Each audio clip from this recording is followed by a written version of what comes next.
Well, Mark, thanks for coming on today, man. I was sitting there last night thinking to myself, like, I can't remember when I met you, and then I remembered. And it was, I went to the Opry with Craig Morgan. Yeah. And you were in the room beside, I think, Craig or something. I can't remember. Probably. But you ended up over there. We ended up over where you were or something. But the funniest thing happened. Mark doesn't know us. And especially Tyler, the owner of Nine Line, doesn't know who Mark is because Tyler doesn't know any of that stuff. I'm sitting here going, man. Does Tyler not listen to country music? He don't listen to anything. I mean, he don't listen to nothing. He don't listen to music. He doesn't watch sports, none of that stuff. He literally just works constantly. Does he have Asperger's? Yes.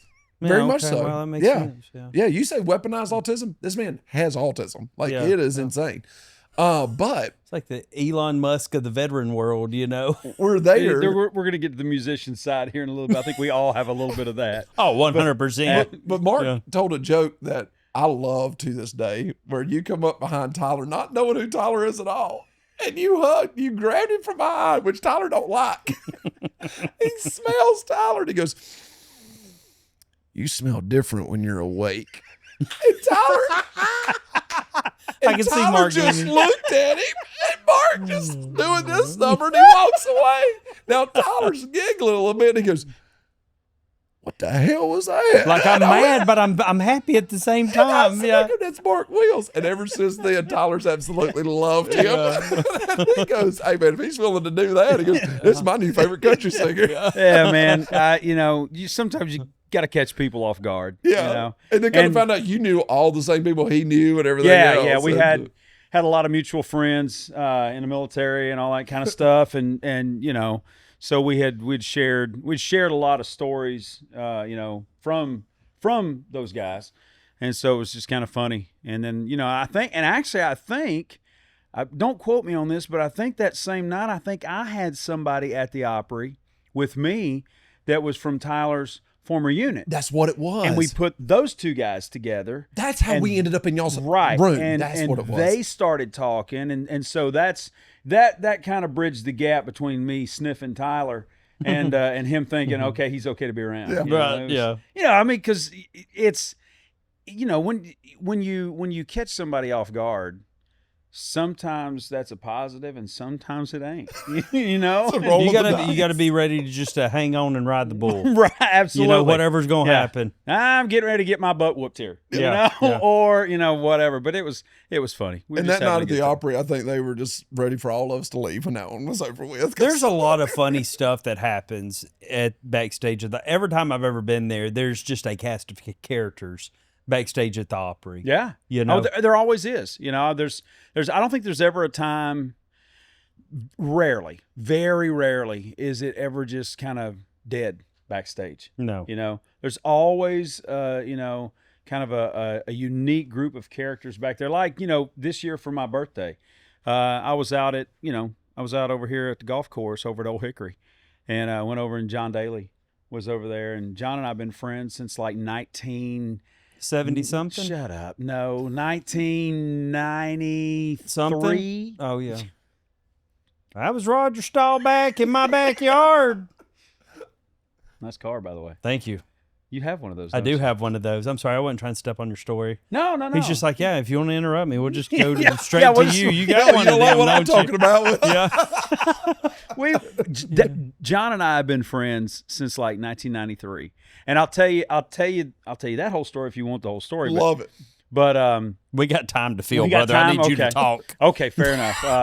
But like that night, we went over to Old Hickory, and my wife Kelly and I and a buddy of ours, Mark, was over there, and John and Anna, and just a big group of folks. And John was like, "Hey man, have you seen my bar?" And I was like, "No." And we had dinner, and we were sitting out on the patio, and John goes, "Let's go to my bar." And so we left there, came downtown and hung out, a couple hours, whatever. And then the next night was my birthday, and John calls and goes, "Hey man, I'm coming to the Opry." It's like, okay. So where would you ever think about going, to the Grand Ole Opry and John Daly is backstage hanging out at the Opry? I know that those two go together, But but most people wouldn't be like. They still make me walk through the metal detector. Yeah, Y'all don't. As Y'all well don't. they should. Yeah. As well they should. They know me. They know me. Yeah, I think what's so cool about backstage at the Opry is the mailboxes. That is one of the coolest things. Like you walk in and your first impression there is every member has mailbox Absolutely. at the Opry. I have a mailbox. The guard. second, Yeah, every single member does. And what's cool is that they built that. Can I send you letters to your Opry? Yes, you can. Brother. Shut it down. I just had this idea. Y'all are done.